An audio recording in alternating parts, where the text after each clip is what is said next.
Gold, trusted gold buyers. మీరు తాకట్టు పెట్టిన బంగారాన్ని విడిపించి ఈ రోజు ఉన్న మార్కెట్ ధరకు కొనబడను.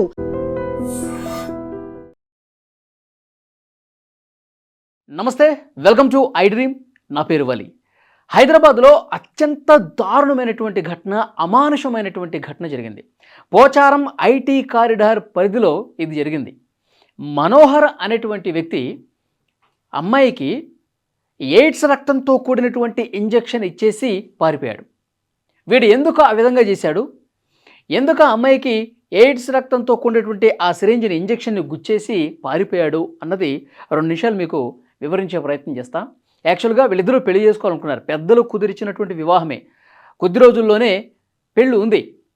అయితే సడన్గా ఇతనికి హెచ్ఐవి ఉందని చెప్పి సమాచారం వచ్చింది. ఆ నోట ఈ నోట సమాచారం తెలిసి వీళ్ళ ఈ పెళ్లి చేసుకోబోయే అమ్మాయికి కూడా తెలిసింది.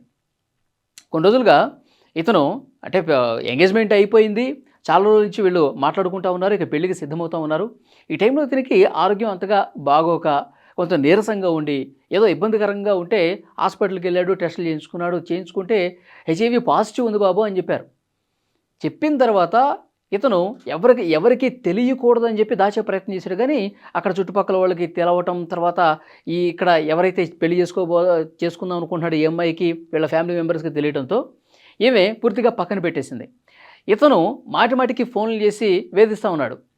ఈ హెచ్ఐవి అనేది ఈ మధ్యకాలంలో చాలామందికి వస్తూనే ఉంది, దీన్ని లైట్ తీసుకోవాలి. ఇప్పుడు అధునాతన మెడిసిన్స్ కూడా వచ్చేసాయి, మెడిసిన్స్ వాడితే తగ్గిపోద్ది అంటున్నారు డాక్టర్స్. ఇది పెద్ద అసలు ఇబ్బందే కాదు, ఎయిడ్స్ అంటే ఏదో గతంలో లాగా బాధపడిపోయి ఇక చచ్చిపోతాడు, అలాంటి పరిస్థితులు ఇప్పుడు ఏం లేవు, మంచి ట్రీట్మెంట్స్ వచ్చినాయి, ఇది కూడా చాలా నార్మల్ స్టేజ్లో ఉందని చెప్పారు, తగ్గిపోతుంది, మనకి తగ్గిపోయిన తర్వాత మనం హ్యాపీగా పెళ్లి చేసుకుని ఉండొచ్చు అంటే ఈ అమ్మాయి నిరాకరించింది. నువ్వు అసలు నాకు మళ్ళీ ఫోన్ చేయకు, ఇప్పుడు నాకు కొంత అదృష్టం బాగుండటం వల్ల నీకు హెచ్ఐవి ఉందని చెప్పి పెళ్లికి ముందే తెలిసింది, ఇంకా నా అదృష్టం బాగుంది, నువ్వు నాకు ఫోన్ చేయకు, నేను నిన్ను పెళ్లి చేసుకోదలుచుకోలేదు, నా జీవితాన్ని నాశనం చేసుకోదలుచుకోలేదు అని చెప్పింది. ఇతను పగ పెంచుకున్నాడు, కక్ష పెంచుకున్నాడు. నీకు చెప్తే అర్థం కాదా, ఇది తగ్గిపోద్ది అంటున్నారు కదా డాక్టర్స్ కూడా, ఇది మెడిసిన్స్ వాడితే తగ్గిపోద్ది అంటున్నారు కదా, నువ్వు ఎందుకు అట్లా చేస్తావు, మరి ఇద్దరు పెళ్లి చేసుకోవాల్సిందని చెప్పి వేధించడం మొదలుపెట్టాడు, కాల్స్ మీద కాల్స్ చేయడం మొదలుపెట్టాడు. ఏమి విసుక్కోవటం, నాకు చేయొద్దని చెప్పడం, నువ్వు ఇట్లాగే బిహేవ్ చేస్తే కేసు పెడతానని చెప్పడం, ఇవన్నీ జరుగుతున్నటువంటి పరిస్థితి. అయితే మొన్న 11వ తారీఖు వీడు ఏం చేశాడు, ఆ హెచ్ఐవి ఇంజెక్షన్, ఎందుకంటే ఇప్పుడు నాకు హెచ్ఐవి ఉంది కాబట్టి తనకు కూడా హెచ్ఐవి ఉందనుకో, అప్పుడు పెళ్లి చేసుకుంటుందిగా. ఇప్పుడు ఇద్దరు హెచ్ఐవి బారిన పడితే ఇక పెళ్లి చేసుకోవడానికి ఏముంటుంది, అప్పుడు యాక్సెప్ట్ చేస్తుంది కానీ చెప్పి ఒక సైకోలాగా, క్రిమినల్ లాగా బిహేవ్ చేసి వాడు ఏం చేశాడు, 11వ తారీఖు ఎవరు లేరనుకుని నిర్ధారించుకొని ఆ ఇంజెక్షన్, ఎయిడ్స్ రక్తంతో ఉన్నటువంటి ఆ ఇంజెక్షన్ని తీసుకొని తన జేబులో దాచుకొని ఇంటికి వచ్చి నువ్వు నన్ను పెళ్లి చేసుకుంటావు లేదని చెప్పి నానా హంగామా గొడవ చేశాడు. నువ్వు నన్ను పెళ్లి చేసుకోవాల్సిందే, మనం త్వరలోనే పెళ్లి చేసుకుందాం అని చెప్పి గొడవ చేశాడు.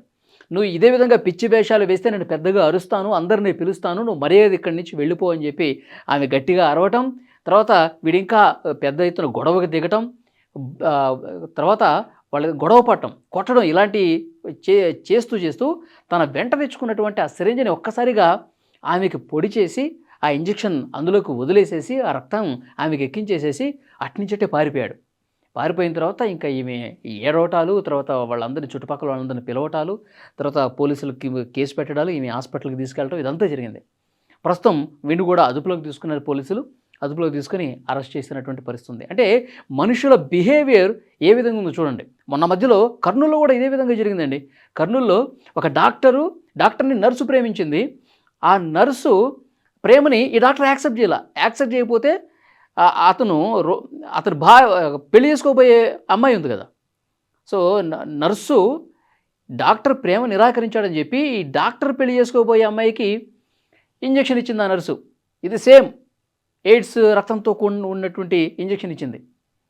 నెల రోజులుగా అవుతుంది అంతే ఆ ఘటన జరిగి, మళ్ళీ ఇప్పుడు ఇది జరిగిందనమాట. అంటే మనుషులు తమకు దక్కదు అనుకున్న పరిస్థితి వస్తే వాళ్ళు ఏం చేయడానికైనా సిద్ధమవుతూ ఉన్నారు, ఎంతకైనా దిగజారడానికి సిద్ధంగా ఉన్నారని చెప్పి ఈ ఘటన అర్థమవుతుంది. చూడండి, పెళ్ళికి నిరాకరించింది, నేను పెళ్లి చేసుకోనన్న ఉద్దేశంతో ఆమెకు కూడా ఎయిడ్స్ రక్తం ఎక్కించాడంటే మనుషులు ఏ విధంగా తయారవుతున్నారు చూడండి. చాలా బాధాకరమైనటువంటి విషయం. నిజంగా ఇప్పుడు ఆమె ఆసుపత్రిలో ఉంది. నేను బతుకుతానా, చస్తానా, నాకు కూడా ఏమన్నా హెచ్ఐవి వచ్చేసిందా అని చెప్పి కన్నీళ్లు పెట్టుకుంటూ ఆ కుటుంబ సభ్యులు అందరూ కూడా ఏడుస్తూ ఉన్నారు. కానీ ఇలాంటి వాళ్ళని చాలా దారుణంగా శిక్షించాల్సినటువంటి అవసరం ఉంది. నాకు ఆ అమ్మాయి పెళ్లి చేసుకోనంటోంది. అంతకుముందు వరకు బాగానే మాట్లాడింది. ఇక పెళ్ళైపోతుంది అనుకున్న తరుణంలో ఈ విధంగా తెలిసిన తర్వాత నన్ను పక్కన పెట్టేసిందని చెప్పి భరించలేక ఒక క్రిమినల్ లాగా, ఒక సైకోలాగా బిహేవ్ చేసి ఇంత దుర్మార్గంగా ప్రవర్తించాడు.